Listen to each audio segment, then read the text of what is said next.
अस्सलामुअलैकुम एवरीवन। मुझे उम्मीद है कि आप सब लोग ठीक होंगे। हम एक नया चैप्टर स्टार्ट करने जा रहे हैं जिसका नाम है एमटीडीसी सिस्टम, जिसको हम दूसरे नाम से भी जानते हैं, जिसका नाम है मल्टी टर्मिनल एचवीडीसी सिस्टम्स। पहले हम इस चैप्टर में देखेंगे कि जो हमारे पास जो क्लासिकल एचवीडीसी सिस्टम्स होते थे उसमें क्या ड्रॉबैक है कि जो हमें एमटीडीसी सिस्टम्स की तरह जाना पड़ा। उसके बाद हम देखेंगे कि जो हमारे पास एमटीडीसी सिस्टम्स हैं उनकी क्या एडवांटेज है over the classical HVDC systems. Let us start. पहले हम देखेंगे जो हमारे पास क्लासिकल एचवीडीसी सिस्टम्स है, ये हमारा एक कन्वर्टिंग स्टेशन है, कन्वर्टिंग स्टेशन वन। ये हमारा यहाँ से दूसरा कन्वर्टिंग स्टेशन है टू। यहाँ पे हमारे ट्रांसफार्मर्स लगे होते हैं, कन्वर्टिंग ट्रांसफार्मर्स। यहाँ पे भी हमारे कन्वर्टिंग ट्रांसफार्मर्स लगे होते हैं। दिस इज़ अ बस एंड ऑल दैट। हम देख सकते हैं कि इसमें हमारे पास दो कन्वर्टिंग स्टेशंस लगे होते हैं। ये ज़रूरी नहीं है कि मैं लिखता यहाँ पे कि यहाँ पे ये रेक्टिफायर एक्ट कर रहा है और यहाँ पे ये इन्वर्टर एक्ट कर रहा है। रेक्टिफाइंग स्टेशन कर रहा है एक्ट यहाँ पे, ये इन्वर्टिंग स्टेशन एक्ट कर रहा है।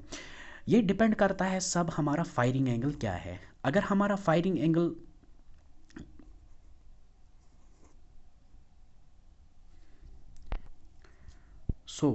आप लोगों ने प्रीवियस जो हमारे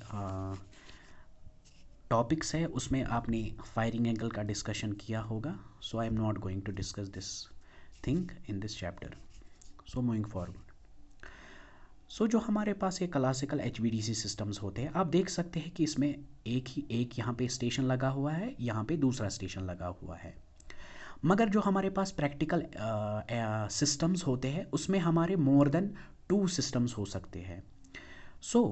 हम क्या करते हैं, हम to overcome this problem because we have because जो हमारे पास प्रैक्टिकल सिस्टम्स है उसमें हमारे पास दो से ज़्यादा कन्वर्टिंग स्टेशन लगे हो सकते हैं। हम क्या करेंगे, हम उस प्रॉब्लम को ओवरकम करने के लिए हम एमटीडीसी सिस्टम्स का यूज़ करेंगे। Systems let us talk about this. जो हमारे पास multi terminal DC transmission DC systems होते हैं उनमें ये हमारी एडवांटेज है कि अगर हमारे पास फॉर एग्जांपल अगर हमारे पास दो से ज़्यादा कन्वर्टिंग स्टेशन लगे हुए हैं। हमने देखा क्लासिकल, इसमें देखा हमने क्लासिकल एचवीडीसी सिस्टम में इसमें सिर्फ हम दो ही स्टेशन यूज़ कर सकते हैं, यूज़ करते हैं, कर सकते हैं, मगर हम यूज़ करते हैं दो स्टेशंस हैं। हम क्या करते हैं, हम एम सिस्टम्स का यूज़ करते हैं। जो हमारे पास एम सिस्टम्स है यहाँ पे हमारा एक कन्वर्टिंग स्टेशन लगा हो सकता है, यहाँ पे दूसरा और यहाँ पे तीसरा स्टेशन लगा हो सकता है। मगर इस एम सिस्टम की एक बहुत ही बड़ी डिसएडवांटेज ये है कि हमें पता है कि जितने हमारे सिस्टम में कन्वर्टिंग स्टेशन ज़्यादा होंगे उतनी हमारी कम्प्लेक्सिटी ज़्यादा होगी, क्योंकि कंट्रोल करना बहुत ही डिफ़िकल्ट हो जाएगा। Controlling becomes difficult.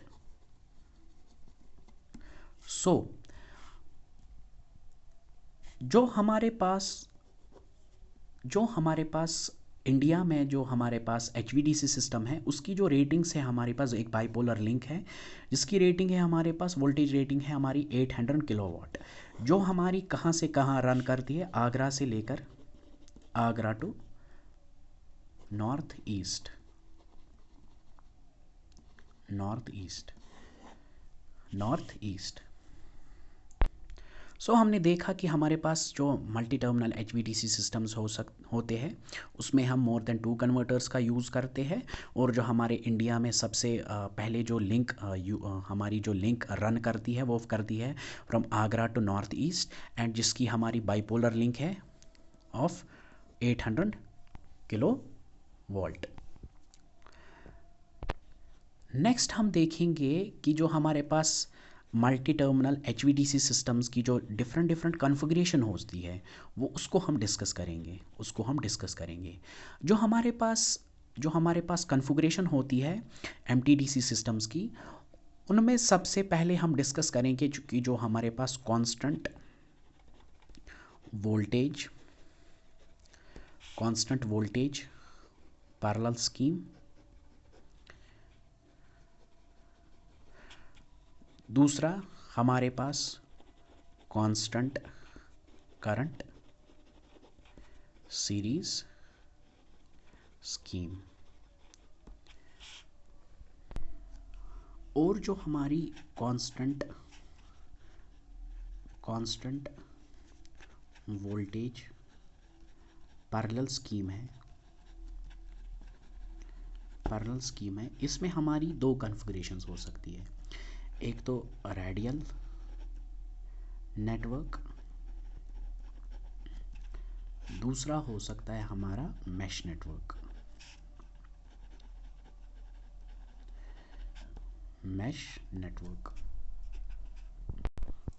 सो पहले हम स्टार्ट करते हैं हमारा constant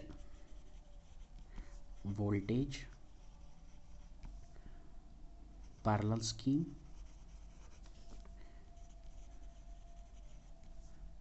using radial DC network. So यहाँ पे हमारा एक कन्वर्टिंग स्टेशन लगा हो सकता है, यहाँ पे दूसरा कन्वर्टिंग स्टेशन लगा हो सकता है, यहाँ पे हमारा तीसरा, ये हो गया दूसरा, और यहाँ पे हमारा लगा हो सकता है।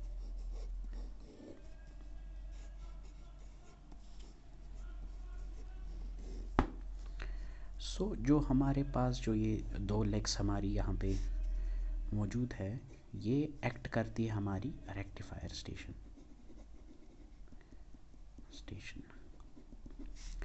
और जो ये हमारे पास है, ये हमारा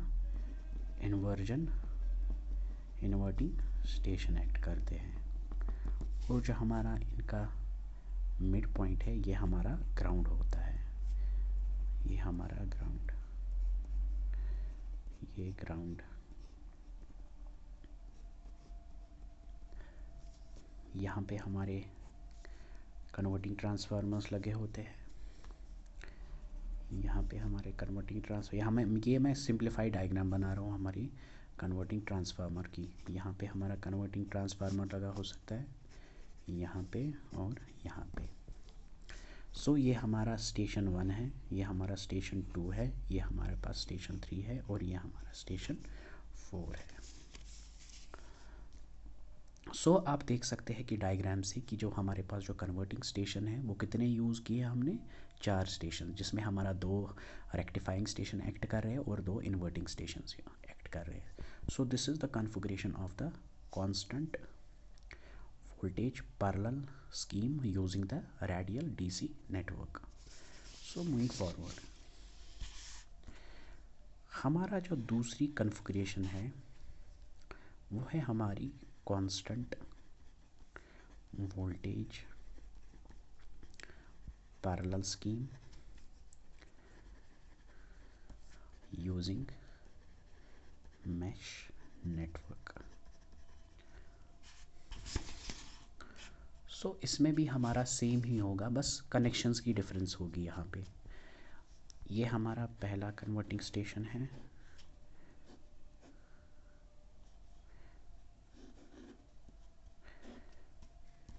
ये हमारा यहाँ पे कन्वर्टिंग ट्रांसफार्मर है,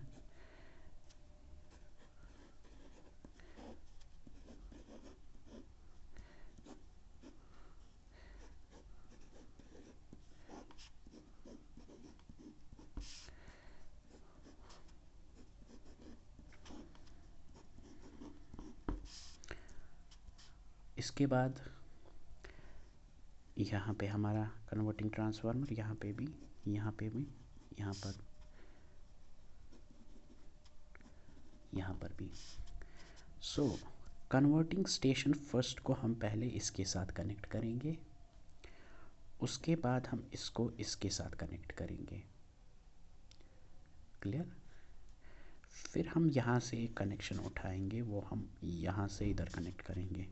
सो मिड पॉइंट को हम यहाँ पे यहाँ से कनेक्ट करेंगे। हो गया। सो यहाँ ऊपर से हमने ये कर दिया, यहाँ पे ऐसे कनेक्शंस हमारे जुड़ गए हैं। सो हम बॉटम साइड से भी हम ऐसी कॉन्फ़िगरेशन, ऐसे कनेक्शंस को कनेक्ट करेंगे। पहले इसको इसके साथ, इसको इसके साथ, फिर इसको इसके साथ, जो हमारा मिड पॉइंट है वो हम इसके साथ कनेक्ट कर देंगे। सो यहाँ पर भी हम अपने मिड पॉइंट को ग्राउंड पे कनेक्ट कर देंगे, यहाँ पर भी, यहाँ पर भी और यहाँ पर भी।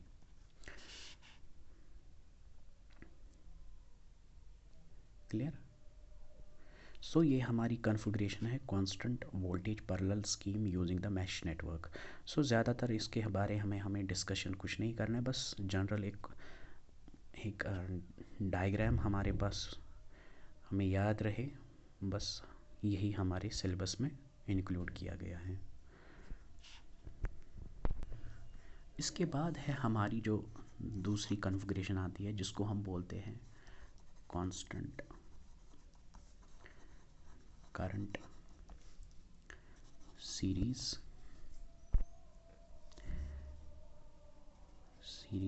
स्कीम। इसमें हम देखेंगे कि जो हमारी जो करंट है ये हमारे सिस्टम में सेम रहती है, मतलब सीरीज़ में करंट हमारी सेम रहती है। सो ये इसकी कॉन्फ़िगरेशन है, ये हमारा ये को सीरीज़ में कनेक्ट कर दिया। जो हमारी यहाँ से करंट है वो आईडी है, और जो रिटर्न करंट हो रही है वो ये है। इसमें हमारे 1, 2, 3, 4 कन्वर्टिंग स्टेशन यूज़ होते हैं। ये हमारे पास कन्वर्टिंग ट्रांसफार्मर्स लगे हुए हैं, और जो हमारा ये पॉइंट है ये हम ग्राउंड पे कनेक्ट कर देंगे। मगर हम जनरली वोल्टेज कॉन्फ़िगरेशन का यूज़ करते हैं over constant current scheme. Next हमारा जो डिस्कशन होगा वो होगा हमारा control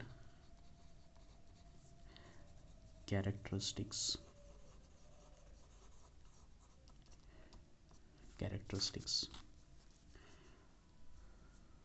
of parallel connected system.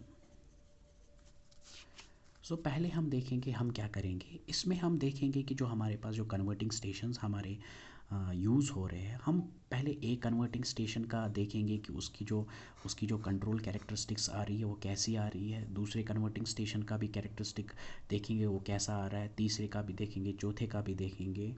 उसके के बाद क्या करेंगे, हम इन कंट्रोल सारे जो हमारे कन्वर्टिंग स्टेशंस हैं उनके कैरेक्टरिस्टिक्स को हम कंबाइन करेंगे, जिससे हमें एक कंट्रोल कैरेक्टरिस्टिक एक फॉर पैरेलल कनेक्टेड सिस्टम मिल जाएगा।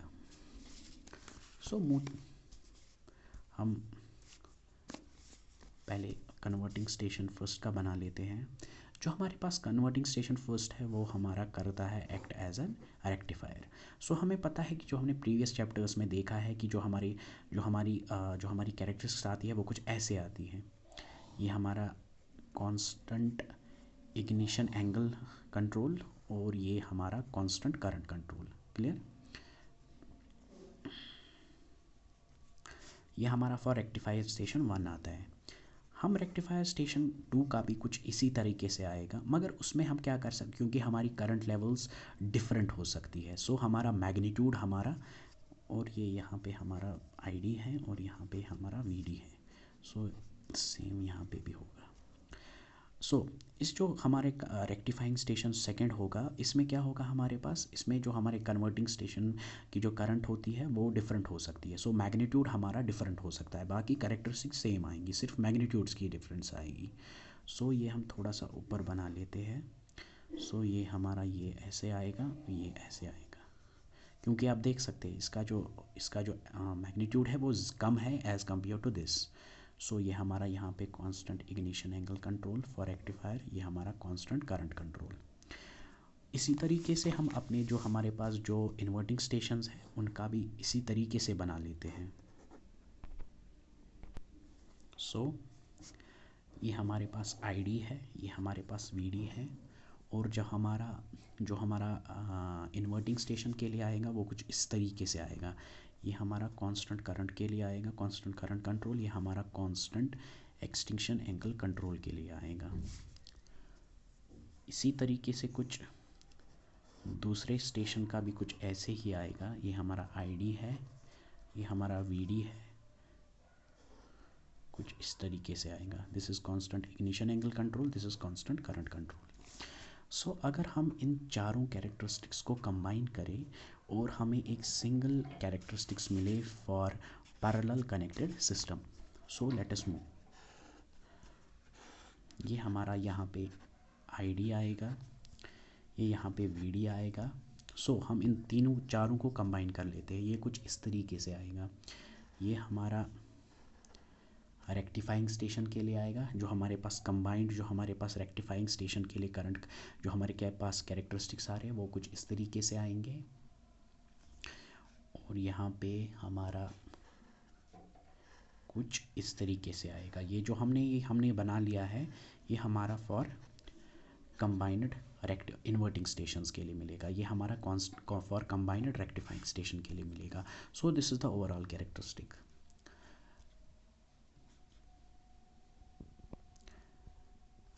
सिमिलर हमारे पास क्या होगा, हमारे पास सीरीज़ का भी होगा, वो भी कुछ इसी तरीके से आएगा। कुछ वो आप खुद ही देख लीजिएगा। ये हमारे पास आईडी है, ये हमारे पास वीडी है, वो कुछ इस तरीके से आएगा। ये हमारे पास ये और ये हमारे पास कुछ इस तरीके से आएगा। क्लियर? सो जो हमारे पास, जब हमने इन सारे कैरेक्टरिस्टिक्स को कंबाइन किया, जो हमारे पास जो ऑपरेटिंग पॉइंट आया वो हमारे पास ये वाला ऑपरेटिंग पॉइंट आया। क्योंकि यहाँ पे सब जो हमारे पास कैरेक्टरिस्ट है उनकी इंटरसेक्शन जब होती है इन एक कॉमन पॉइंट पे, उस कॉमन पॉइंट को हम बोलते हैं ऑपरेटिंग पॉइंट। सो इस चैप्टर में इतना ही हमें डिस्कस करना है जो हमारे सिलेबस में दिया हुआ है। So this was all. Thank you.